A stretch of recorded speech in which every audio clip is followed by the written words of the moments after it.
The best versus worst eras in hip hop industry. A lot of great eras. From the golden era and the West Coast versus East Coast era to the blog era. I'm like 90s, the 90s era, in my opinion, was the best era. And the SoundCloud era. But like with anything, the and highs do not come SoundCloud was cool. The lows. From songs that are made emphasizing 30 seconds of the track so they go viral as a ringtone or on TikTok, to people doing anything for attention all the while having terrible music, there have been some rough patches. So today we're going to be looking into some of the best versus some of the worst eras in hip-hop history. I just want to say there's a lot of nuance to these eras and this video. Of course, there are great songs and artists in every single era and vice versa, but usually when I'm saying it's a bad era, it's because a lot of people viewed this era as bad, or at the time there just wasn't a lot going on mainstream wise. But it's also important to note that when I'm talking about an era that was widely disliked in retrospect, that does not mean that every single artist or song at that time was bad. I'm just saying in general. I'm not gonna lie, 2010s was low-key shitty for hip hop in my opinion. That's just me. If you want to count 2017 to towards the end of the 10s, yeah, it was cool. SoundCloud was okay, but bro,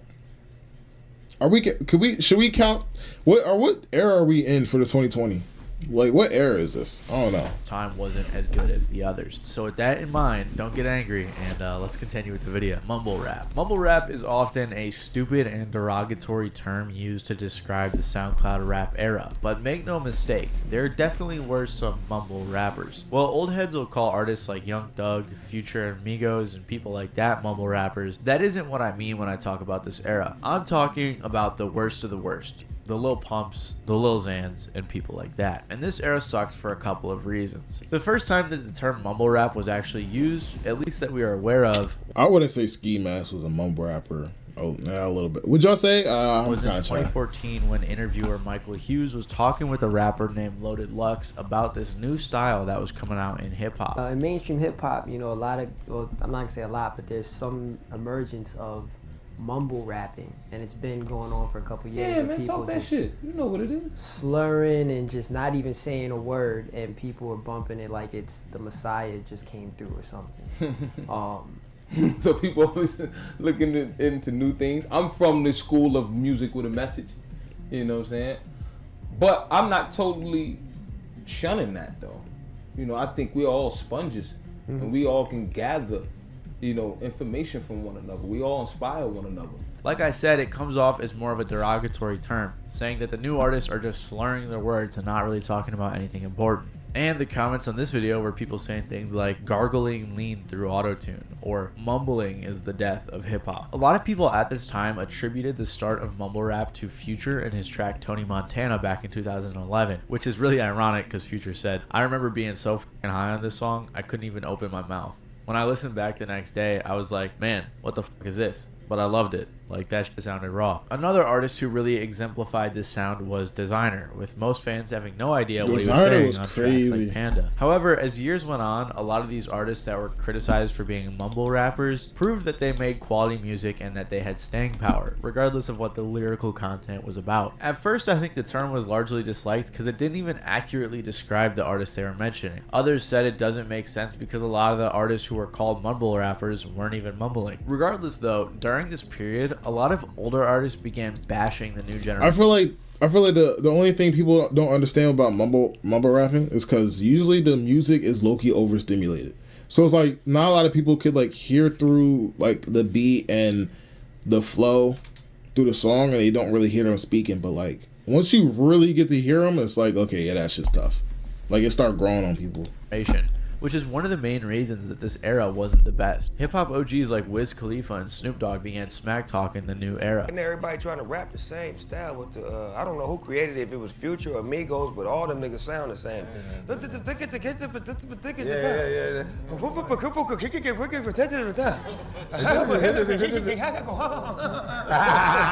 What do you think about where things are with the artists coming up? Well, and it's not all of them, because there's definitely rappers out here who spin bars. Like, it's not all the young kids, but there is a what's the kid, Lil Yachty, Lil Uzi Vert.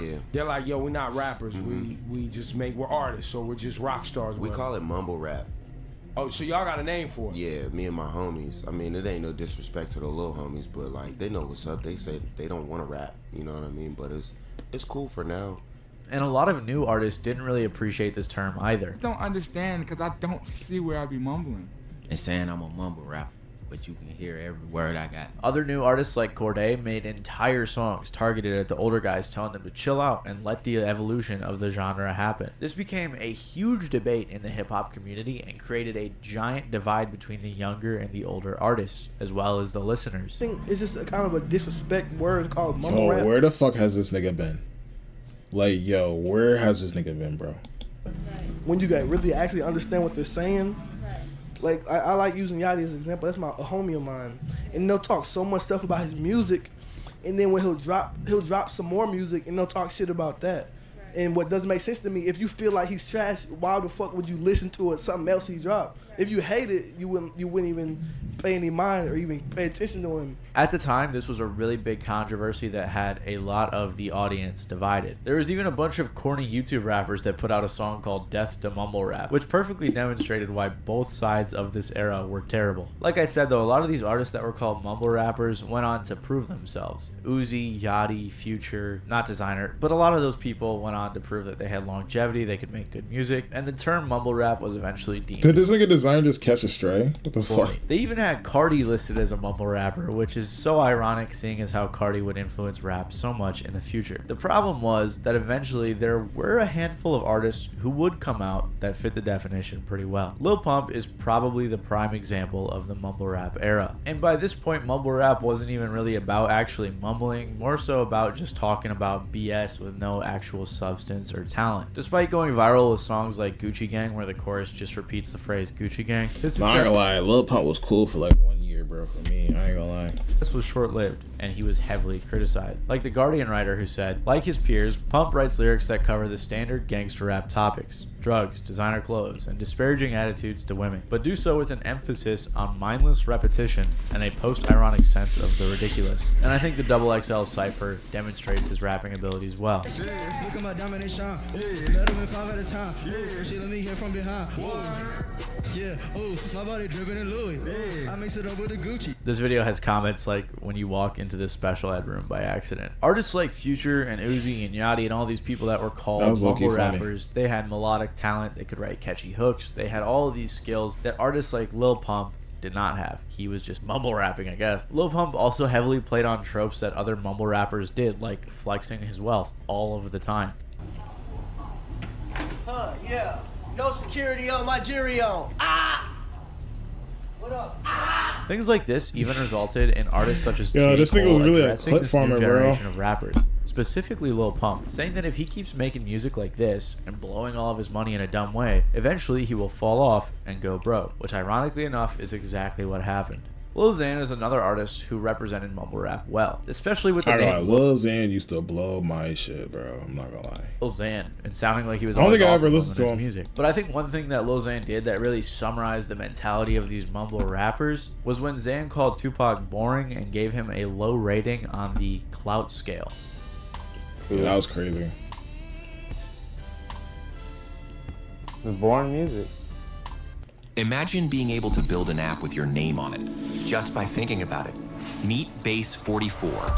Obviously, people this were nigga's not crazy. happy about this, with comments like, "This guy has brain damage. Someone put him down." This got a ton of criticism from the hip-hop community. They ask you to rank the clout of a rapper that's been dead for 22 years, and you have the nerve to give him a 2?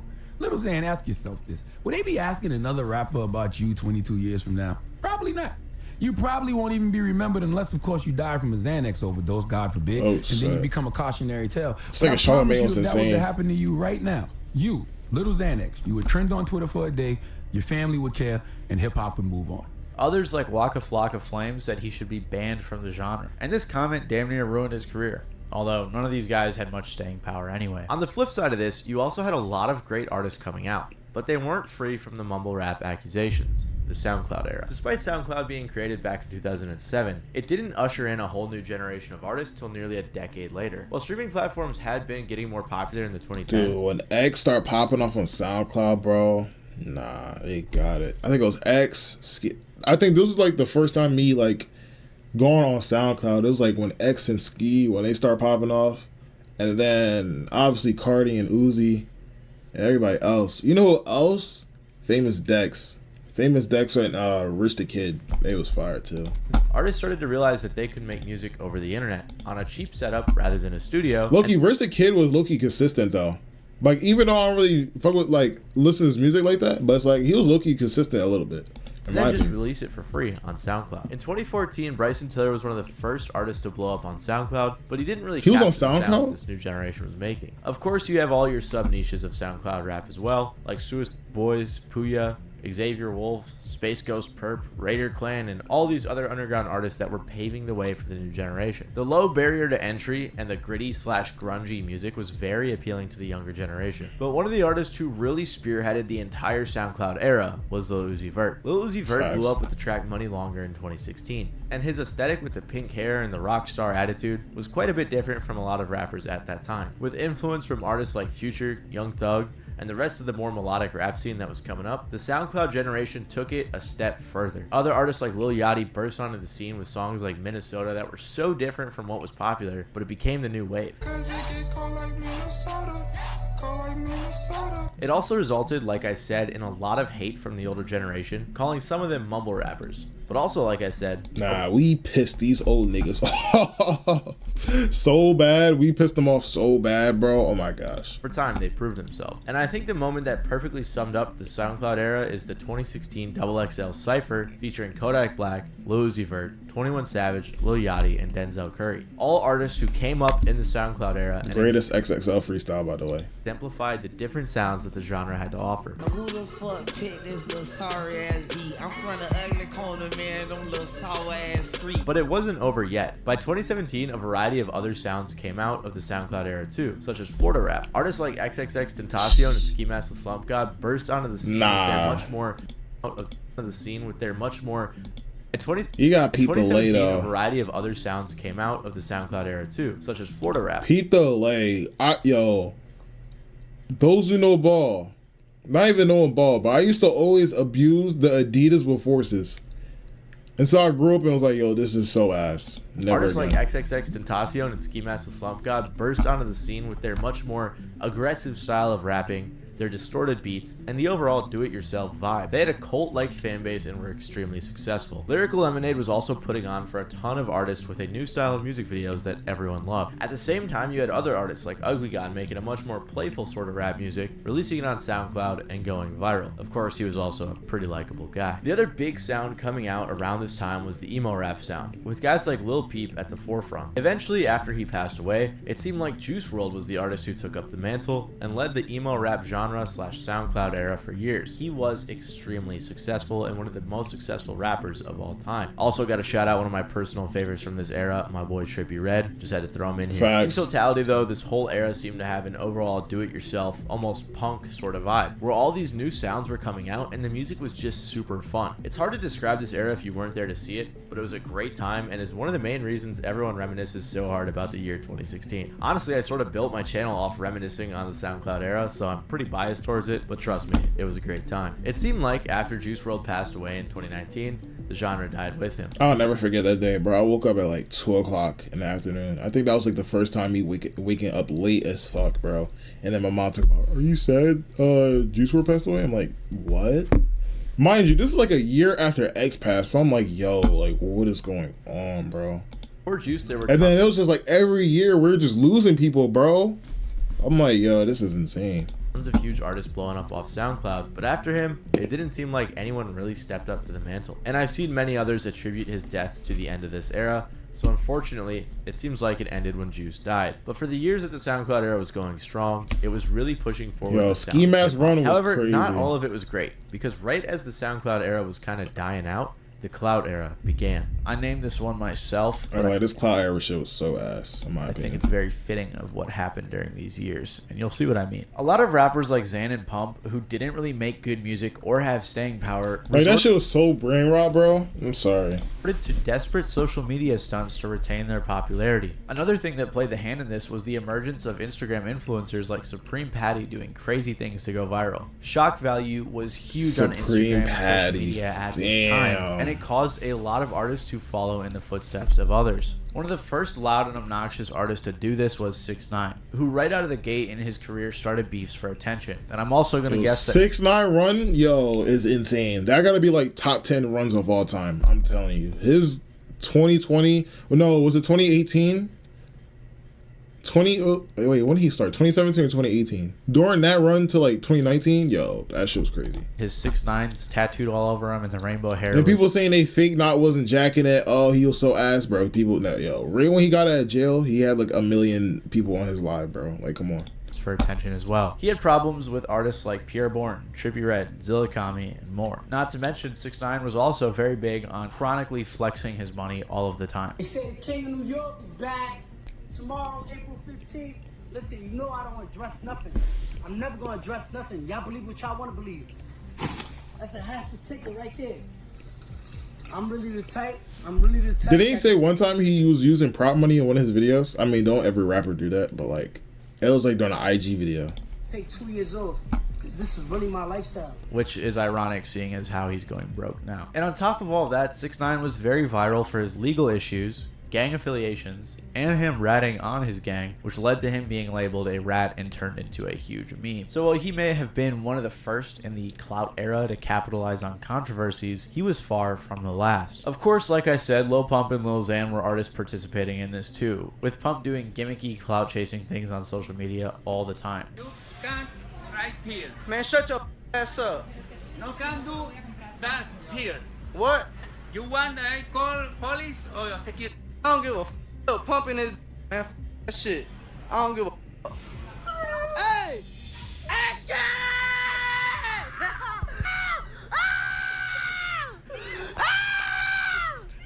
Yeah! But probably one of the biggest examples of this is Boom. Boom These was niggas known was mostly for fried. his stunts where he would basically just steal things. Why y'all at it?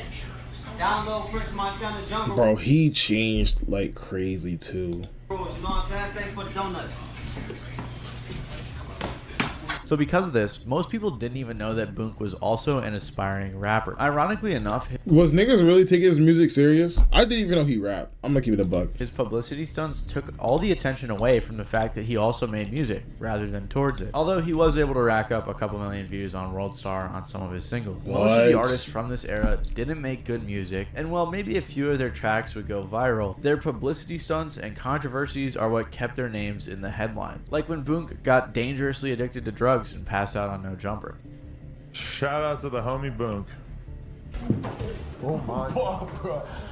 Help me with this nigga, bro. Okay. Nah, that nigga was cooked. I remember this. Thankfully, though, Boom turned his life around, became a Christian, and actually started releasing some decent songs. Regardless, though, the clout era was like a much more devolved version of the mumble rap era. It was everything people hated about mumble rap on steroids. And another great example of this is Bad Baby. Bad Baby originally went viral as the Cash Me Outside girl. Catch me outside, how about that? And guess what she was able to do almost successfully with this virality? She used the memes to launch a rap career. Granted, it was never that successful, but she actually got a decent amount of attention on her first handful of songs, like Gucci Flip Flops and Hi Bitch. She actually was one of the youngest artists to have 3 singles on the Billboard Hot 100 chart, so maybe I'm lying about her not being that successful. And this is a prime example of why people hated this era, because they would let people like this go viral for some dumb stuff and turn it into a profitable rap career. And to this day, she's still somewhat relevant and dropping diss tracks on other female artists, but to be honest, most of her relevance can probably be attributed to her OnlyFans. But I think the best She got a bag prime for that. example of the clout era is Kid Buu. Kid Buu was a rapper who was like the final culmination of this era. He took something from everyone I mentioned and meshed it all into one stupid gimmick. And that's because Kid Buu came out the gate Yo, where did this nigga go, bro? claiming that he was a clone. Did this nigga I like disappear? was cloned by Clonate in Canada. My model number is 01. Like, why that Majin tat is fire? I'm gonna give it a buck. 2568. If anyone wants to see the registration and Clonate. Okay. He goes on to say that he was cloned by some Yo, weird Vlad religious was sect blown. in Canada called Clonaid, and even read off his model number in case anyone wanted to double check. He talked about having a first generation clone, or he's a second generation clone. And as you can see, his whole gimmick was pretending to be a clone, hoping to bring attention to his music. But as I'm sure you can guess, his music wasn't good, so it didn't really do much for him. He did sort of go viral for a minute with his Genius interviews in particular, getting a good bit of views. But apart from that, the gimmicky clout chasing stuff wore off quickly. He still puts out music to this day, but Spotify doesn't really even show his plays, so I can't imagine there are too many. I think the last remnant of the clout era that we have is the Island Boys, and there's plenty of videos on their downfalls. They have fallen off harder than they even came up, and that goes to show that people are fed up with the Instagram gimmicks, the colored hair, the crazy styles, the obnoxious and unnecessary face tattoos and personalities. Mind my voice, I'm really sick right now. But yeah, people are tired of this era. And while the clout era was full of annoying Instagram gimmicks, back in the golden age, you didn't need gimmicks to go crazy. It was all about talent. The golden age. The golden age was one of the longest running, most unanimously agreed upon best eras in rap history. The From about 80s? 1984 to 1996, hip-hop evolved a ton, expanded a lot outside of just New York, and a multitude of new great artists came out. It's also when hip-hop started to become a lot more popular. MTV started playing rap songs, which of course made the genre much more popular. Run DMC released their debut self-titled album, which inspired a ton of new artists to come. LL Cool J released his debut album, Radio, which stepped away from rap's more fun. Yo, I really tapped into LL Cool J. Like, what was I like? I was mad young, but like, his shit was low-key fire as well. Disco style type music with a much more aggressive and simple style. In '86, the Beastie Boys dropped License to Ill, which was the first album to chart on the Billboard 200. Other artists like Eric B. and Rakim were releasing tons of great music too. Public Enemy then came out with their debut album, which was super political, and they helped popularize the self-empowerment movement within hip-hop. On a similar note, NWA came out with Straight Outta Compton in that same Shit's year in crazy. '88. This album is widely credited with popularizing gangster rap. Slick Rick, Big Daddy Kane, De La Soul, A Tribe Called Quest, and tons of other great artists were coming out during this period, with each artist seemingly pushing the genre forward in their own unique way. According to Rolling Stone, it seemed that every new single reinvented the genre. The importance and complexity of flows was developing. Technical, lyrical abilities were advancing. Jazz rap was created. Gangster rap came out. Super political anthems were coming out. Blends of rap with other genres like funk, soul, and rock were also coming out. It's hard to explain in just one section of this video how many things were happening. And think about it. Hip-hop was still a relatively new genre, only being created a decade prior. So as its popularity grew and exploded across the United States, everyone was adding their own twist to it, which created a time period of innovation. It was literally like the Industrial Revolution for rap. The 90s also saw a huge influx of great talent from primarily both the East and West Coast. This movie was so ass. I'm sorry. Dr. Dre released the album The Chronic in '92, which was the origin of G-Funk and put a Fire spotlight album. on the West Coast legend Snoop Dogg as well. The next year, Wu-Tang Clan released Enter the Wu-Tang, 36 Chambers, which was a huge album for the East Coast. Snoop Dogg put out Doggy Style, Nas released Illmatic, an album often regarded as one of the best rap albums of all time. Nah, The this East era was and insane. West Coast of the United States were dominating hip-hop. Outkast was also doing their thing, putting on for Southern rap and creating some amazing and unique music. But the East and West Coast was about to get even crazier. Tupac and Biggie dropped their debut albums in the 90s and became some of the best rappers to ever do it. Many people include them in their greatest of all time lists, and that's for a reason. However, the two of them had some tension between them that eventually boiled over into an all-out beef between the East Coast Shit's rappers crazy. slash record labels and the West Coast rappers slash record labels. More specifically, Death Row Records and Bad Boy Entertainment, to which the two were respectively signed. Again, there's so much stuff going on in this period, it's hard to explain it all. They had a picture together? I've never This seen beef that was a shit. huge deal, with Tupac releasing the track Hit 'Em Up, which is often regarded as one of the most scathing diss tracks of all time. Oh, and Jay-Z came out with Reasonable Doubt. Greatest album of all time. Greatest hip. What the fuck's that But picture? many believe this is when the golden era ended, when Tupac passed away in 1996 and when Biggie passed away a year later as well. And while the golden era was arguably the best ever in hip-hop history, a lot of people have some love and hate for the ringtone rap era. Ringtone rap. Now, the ringtone rap era definitely produced some bangers, but also caused quite a few problems for hip-hop. in a similar way to the TikTok era. And I'm not talking about the TikTok era because the ringtone rap era basically had the same issues, so I'm going to basically just combine them. It's an era that I saw pop up a lot when I was researching the worst eras in rap history, and I think I understand the reason why. But don't hate on me yet. Let me explain myself, because I know there's a lot of nostalgia paired with this era. Ringtone rap, also referred to as snap rap, got popular in the early 2000s, thanks especially to people switching from their home phones to mobile phones with brands like Nokia, Motorola, and BlackBerry. Back then, people were having so much fun with ringtones that they would often have a different song for all of their different contacts. So because of this, artists started trying to make their songs catchy and short for ringtone. Like I said, in a very similar way to the TikTok songs that we see today. And the genre that prevailed during the ringtone era was rap. Ringtones were so cheap too, it was easy to get a bunch. One of the biggest songs commonly known for starting the genre was Laffy Taffy. Y'all still know people who have music ringtones? By D4L, which was dropped in 2005 and went viral the next year. By 2007, the ringtone industry was surprisingly huge, and they brought in $881 million. It got to the point that ringtones were significantly outselling albums, which is crazy to think about. Around this time, the music industry was in a weird spot, with labels struggling to monetize albums, as well as declining sales because of websites like Napster and LimeWire, so they heavily leaned into ringtones to boost their sales. And at the peak of the ringtone industry, it was worth about $1 billion. I mean, I'm sure a lot of you guys out there remember, especially if you're a little older, back when everyone had like some really loud and obnoxious ringtone on their phone, because it was such a neat and new thing that everyone loved playing around with it and having their favorite song go off all the time. And like I said, rap was dominating the ringtone charts. AT&T released a list of 2007's most popular ringtones, and the entire list was rap songs. It had artists like Shop Boys, Soulja Boy, T-Pain, Hurricane Chris, and more. They were even running ads on MTV advertising their ringtones they had for sale.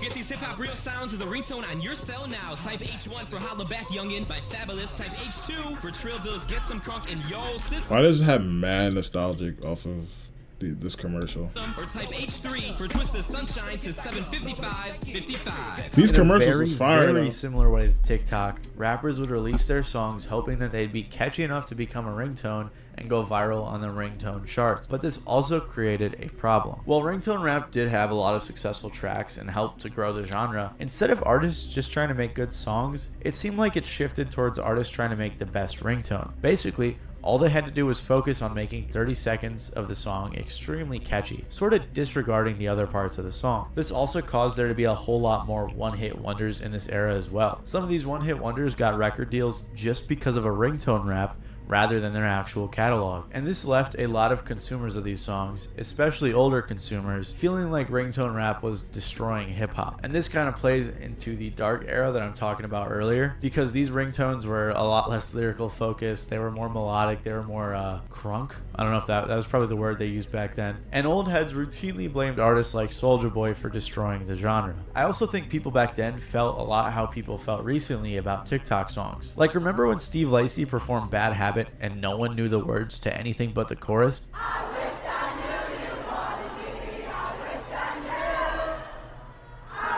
The way nobody sang the next verse embarrassing as.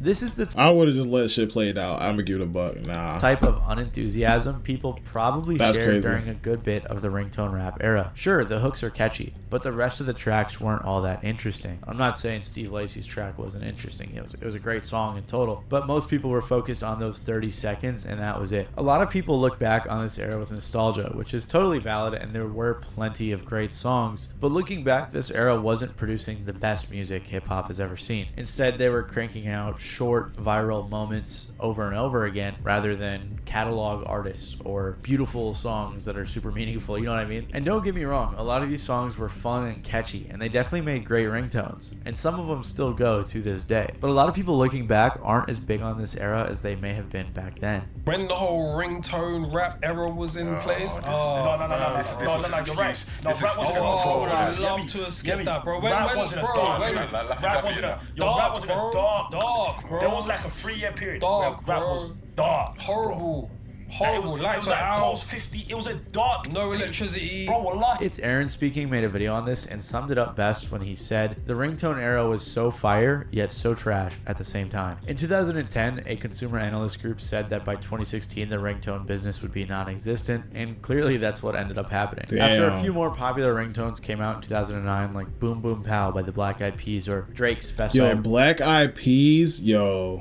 Had, or Party Like a Rock Star from Shop Boys, ringtone rap started slowly dying out. The era only really lasted from like 2004 to 2009. This is due to a few factors, like ringtones dying out because smartphones evolved and a lot of people just use default ringtones or keep it on vibrate. I mean, think about the last time you heard someone's phone go off with a really loud, obnoxious rap song as the ringtone. Like that just doesn't happen anymore. So without ringtones, a lot of these very short and super catchy rap songs had nowhere else to go. But right after the ringtone era, with the rise of the internet, a new era was ushered in, the blog era. The blog era was mainly from the mid to late 2000s to the early 2010s, and was responsible for launching the careers of many big names. Yo, this commercial was so dog shit. Yo, names like Drake, J. Cole, and it Mac was Miller, mad just to name a weird. few. Honestly, this era launched so many legendary careers, it could probably get its own video. And it's kind of surprising. Like, I wasn't really tapped into this era. Me personally, it just wasn't my type of, you know. That so many guys have made it out of this era, especially since it followed a bit of a low point with ringtone rap.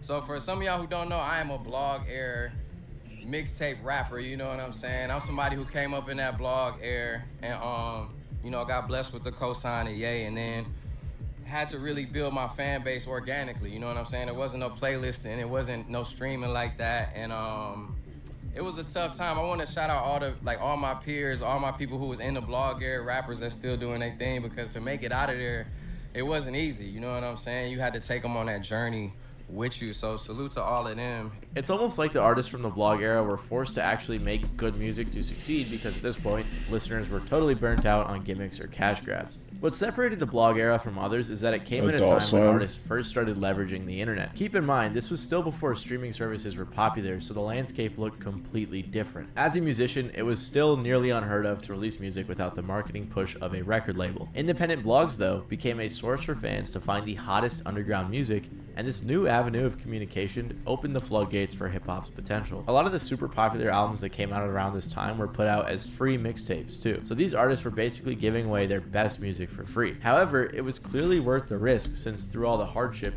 countless stars were born. According to Complex, the blog era was the Wild West of music distribution and discovery. There was no standardization of music release timing or best practices that artists and management were pressured to adhere to. Everything was powered by instinct, especially if you had not already fully made it. Things were so chaotic, some of the genre's all-time best albums like Kendrick's Good Kid, Mad City were leaked on zip files and spread like a wildfire days before the official drop. This leak prompted him to create The Heart Part 3, Last Minute, which featured the bar, "Even when my album leak, fans still buy it for proof," and closed with "Will You Let Hip Hop Die" on October 22nd, which was the day his album was supposed to officially release. And this line stands out because Kendrick is warning the fans that leaks and the internet could cause problems for the genre. Regardless, blogs at this time like Two Dope Boys, Ill Roots, Pigeons and Planes, Fake Shore Drive, Fader, Pitchfork, Rap Radar, Complex, Nah Right, Smokin' Section, Ruby Hornet, and more carried a big responsibility in pushing new music. Each blog had its own unique following, flow, and subgenre, which allowed for all sorts of hip-hop music to thrive. Two Dope Boys was known for being one of the fastest. Ill Roots was known for its cool, cutting-edge visuals. Pigeons and Planes was known for industry sauce, and each other had its own personal strength. Artists were telling stories and blogs were giving organic feedback, all in efforts to further promote the music. This pushed artists to create deeper, thought-out 360 experiences with their mixtapes for blogs to dissect and interpret. For real, what happened was like the blog era, like that shit put me in motion. Like I tell people all the time, my homegirl just typed in Google when I put my first mixtape out. And I don't know if it was Google, because it was back then, so I don't know. But that's how I learned of all the blogs. She typed my name in and it popped up that all these people had wrote these articles, and it felt like I was looking at all the magazines. It felt like XXL, Vibe. And I was like, damn, there is a whole nother group of writers. I don't have to deal with with this shit. If they're not fucking with it, there's a whole nother batch of people that is. That just made me just keep pumping shit out. Finding new music became fun again, and the ways to find it were nearly endless. Chance the Rapper famously embodied this era with the release of his mixtape Acid Rap, which also featured the unplanned drop of the song Acid Rain, similar to Kendrick's The Hard Part 3. On Acid Rain, Chance, again similarly to Kendrick, poured out his soul and the listeners could tell. Overall, like the music of its time, the blogs were telling a story and putting people on to the great underground music that was coming out. It was extremely refreshing, especially to fans coming off the ringtone era. The blog was symbolic of a well-needed revival in hip-hop, bringing artists back to their roots in lyricism, quality beats, creativity, and storytelling. Without it, you could argue that the entire rap industry would look a little bit different than how we know it today. And of course, there's many more artists from the blog era that I probably didn't list. I know Odd Future famously hated the blog era because they weren't really included in a lot of the blogs, but they came up around that time too, and there's plenty more that I probably am missing. So let me know some of your favorites in the comments below. So if there's any, I'm gonna keep it back. I gotta tap in more in the blog era. I like, me personally, I don't really fuck with the, I wouldn't say I really wouldn't fuck with it, but it's like, it's not, like I said, it's not really my type of taste. Like, you feel me? But after this video, I definitely want to tap into that now. I'm not gonna lie, but this video is fire. This video was fire. Somebody said mumble rap at 1, SoundCloud, clout era. Nigga got clout era over golden era. Yeah, he got it. He told